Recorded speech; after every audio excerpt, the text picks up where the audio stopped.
reporting about a $2.2 billion media rights deal out there. There's rumor of it? Reporting about the next media rights deal. Then if you, I'm not great with numbers, low ball. Why do you say that? That's a low ball.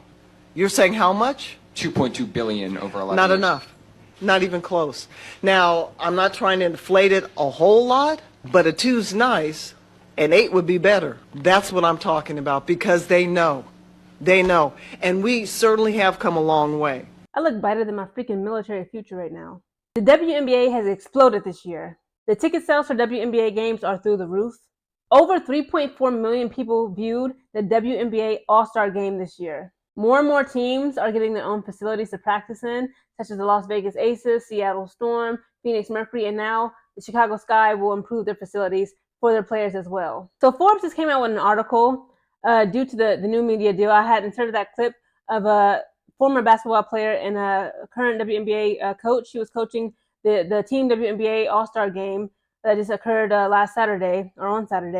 And she said like the $2.2 billion deal is not enough. Forbes just published an article titled, "New $2.2 billion media deal still undervalues WNBA according to experts." It says the latest sign that the WNBA is hitting its financial stride is this new media package, which will bring the league an estimated $2.2 billion over the next 11 years. It says the national media rights package will bring the WNBA $200 million a year, which represents the entire revenue figure for the league from just 1 year ago. Despite the jump, Terry Carmichael Jackson, executive director of the WNBA Players Union, is concerned the league is being undervalued. Okay, it's not the lady who said that. That's still not enough.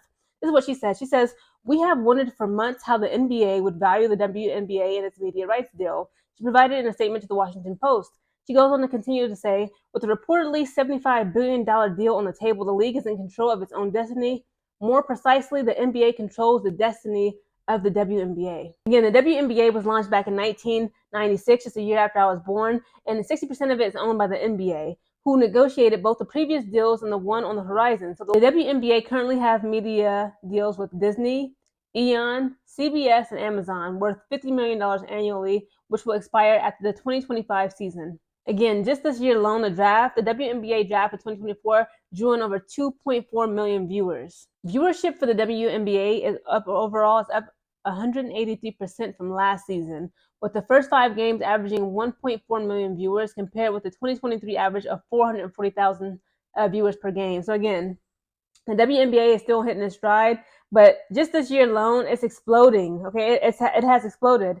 It's time to put our money where our mouth is and truly invest in the league as a whole. Because this new media deal could provide 6 times the WNBA current media rights fees and finally increase the salaries of its players, which Gabe Clark would make just $76,000 as the number 1 pick in the draft. The league's top salary this year is just $242,000. The WNBA also plans to increase its season from 40 to 44 games and expand from 12 to 16 teams by the year 2028. So again, that projection. Again, okay, so sidebar, I'm a finance major. That means kind of nothing, but then again, it's like I know some things, right? Just today at my TAPS class, right? I'm on my way to transition back to civilian life. We talked about with I'm not gonna say his name, but he's a really good expert when it comes to resumes and job building and job growth and like what to look for. Right now, a good thing to invest in is what? Chiropractors, right? Because everybody's on their phone like this all day, including me, or on your laptop. Don't lie and say it's not you yourself as well. Again, a lot of people are going to have head, neck, spine, and spinal injuries because of our addiction to phone devices. So again, just seeing that, I know what to invest in. Freaking chiropractors, physical therapists, and the likes. Just by looking at the growth and the explosion and the expansion of the WNBA, again, we're going to get more teams. We're going to have to play more games. It's time for investors to invest right now. Don't wait. Like again, like remember Google, not just Google, Microsoft, Amazon, but Apple products in like 2007, 2008, 2009. Those were the best years, 2010 at the latest, the best years to like really pour your money and invest into Apple. Because look at the Apple company where it is right now today in the year 2024. Imagine if you say, you know what, I'm going to put in, I don't know, say $10,000 in Apple back in 2007, 2008, 2009, 2010. You will be eating really good. That's exactly what the WNBA is right now. WNBA is a freaking gold mine. The WNBA right now, I would liken it to like the Wild Wild West, like the gold rush in California back in like what, the 1700s, 1800s, when they found all that gold out in California and the western parts of America and the western states. That's what the WNBA is right now. I hate that so bad. Like, I would go on the WNBA website and I would look at, invest or careers, and it's all like private investors that you can't publicly, like, people in the public like myself and you, average day people, we cannot invest our money into the WNBA because it's only private owners that, like, they only will trade and like do business with each other, which is some BS. Because I was like, right now, again, like, I'm a finance major, I'm thinking about money. Okay, after I seen Caitlin Clark and Andrew Reese in that WNBA draft, I was like, oh yes, let me go online and see if I can put some money into this. And of course, I can't. Again, there's been a rise in women's sports overall across the board, not just women's basketball, but we've seen a rise in sports of women's professional hockey league, United Soccer League, Super League, volleyball, and women's Olympic game sports. The financial firm titled Deloitte predicted at the end of 2023 that women's elite sports would generate global revenues of $1.28 billion in 2024, a 300% higher than its 2021 valuation. So everybody's like, oh, the WNBA doesn't make any money. It makes no sense for them to have their own practice facilities. Women are being entitled and blah, blah, blah. And it's like, as women, like, we've been taught, like, it's hard for us to negotiate our salaries and money. Like, just a little sidebar, right? As women, when we go to interviews, again, I learned this today too as well, in my TAPS class. Like, it is uncomfortable for women to ask what we're worth and to be paid what we believe we're worth, right? Whereas men, on the other hand, they don't have no problems. So the women who are in the WNBA right now, again, they are also not just witnessing this explosion in growth and this expansion of interest generated into the WNBA, they are literally living it, okay? They need to demand in this new CBA deal that $2.2 billion is simply not enough. I'm with Cheryl Miller. Again, we don't want to inflate the numbers, right? We don't want to be entitled, but it's like, girl, the WNBA been feeding us, okay, not only with the game, the rivalries, the heroes versus villains, but the love stories. I'm sorry, y'all can say what y'all want to say. I know I ain't the only one that's messy on here, okay? The love triangles, the lesbian drama, Kelsey Plum and her husband, Asia Wilson, is she messing with Bam? Is she not? This is all like, tea. Okay, the WNBA was not just giving us games and sports and, Angel Reese, blah, blah, blah. It's been giving me tea, and I've been drinking it, okay? And it's some tea with a little shot of Hennessy in it, and I've been drinking it down, and I love it. Now, the NBA, right, the men's organization, the NBA, their media rights is worth over $76 billion. So, of course, the NBA just naturally dwarfs the WNBA's new $2.2 billion deal. And again, I'm with Sharon Miller. Again, that's simply not enough. As women, we need to come together.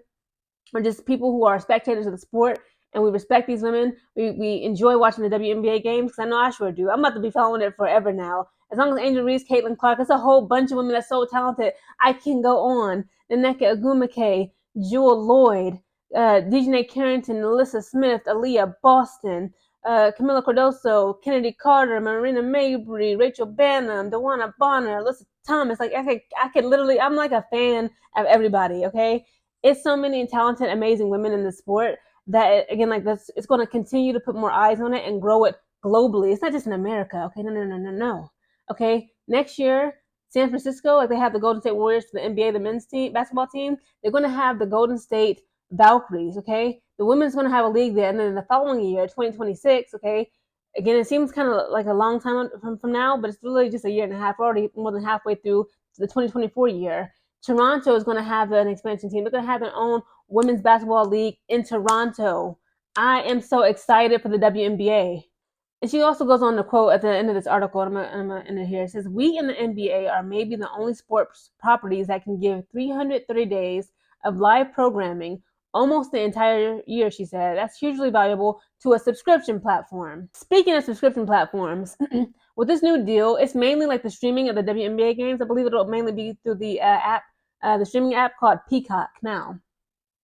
I'm not a huge fan of Peacock. I only had it like a year and some change ago just to watch Bel-Air, the new series. Like, it was like a spinoff to the Fresh Prince of Bel-Air. But ever since then, I canceled my subscription. Like, everybody I know then canceled it. They don't really watch the shows on Peacock. But I'm like, you know what?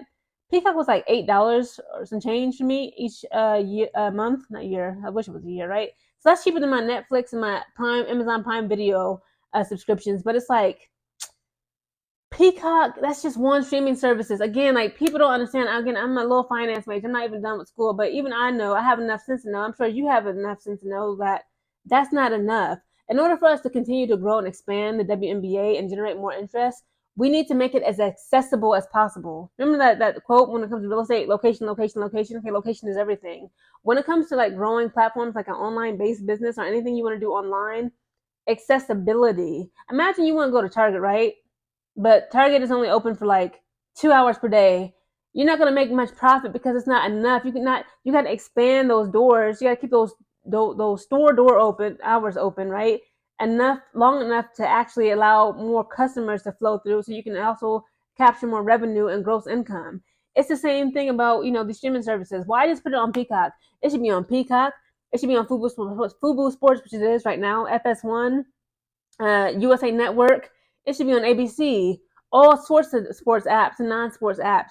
The WNBA should be in our face. They should be like on us like white on rice. I'm excited. Again, like this is just a step in the right direction. Again, it's not reducing; it's actually growing when it comes to this new WNBA $2.2 billion media deal. But again, I'm with Cheryl Miller. It's not enough. The women need to go to the, I believe actually this year, by the end of this year, or at the top of next year, 2025, right? Either or. Their current CBA deal that the players have, right, with the WNBA organization is going to expire. They all need to go on there. Nneka Ogwumike, DJ Carrington, Angel Reese, Caitlin Clark. Okay, she can use some of that privilege. Okay, get y'all into the CBA meeting and demand, like, no, we've seen what we can do. Okay, the world has their eyes on us. Okay, again, I study finance, guys. Give it, I say, in the next 3 to 5 years, the WNBA is going to be even bigger than what it is right now. And not just in America. See, when we think as Americans, we think like American football. Like football, I go to Spain, nobody gives a crap about American football. But women's basketball, but women's basketball as a whole too, and basketball in general, it's a global sport. That's why it's on the Olympics. That's why Team USA beating Germany in the exhibition games, it was played worldwide. Okay? So we see that there's a market, there's an interest in the global market, right? In the market's eyes globally in basketball and even women's basketball. So we need to make it as accessible as possible. We need to spread it around, not just on one app called Peacock. We need to put it everywhere. Again, I'm happy for these ladies. I'm proud of the women of the WNBA. It's been a long time coming. I'm sorry. I'm ashamed to say I never supported y'all. Say it like that. Like, I knew of the WNBA, but I just wasn't as invested in it as I am this year. Okay. And again, like the storylines, the drama, I got to keep it real. They have been feeding me. I've been eating down. Some of these storylines I've been eating for weeks. Okay. And I'm already saddened, right? The WNBA All-Star game is gone. We're taking a little break, a pause for the Olympic Games. And once this is over with, I'm going to go back into getting more into like the games and breaking it down for my favorite teams. But until then, I'm gonna still be feeding y'all some WNBA content here and there when it comes to their news.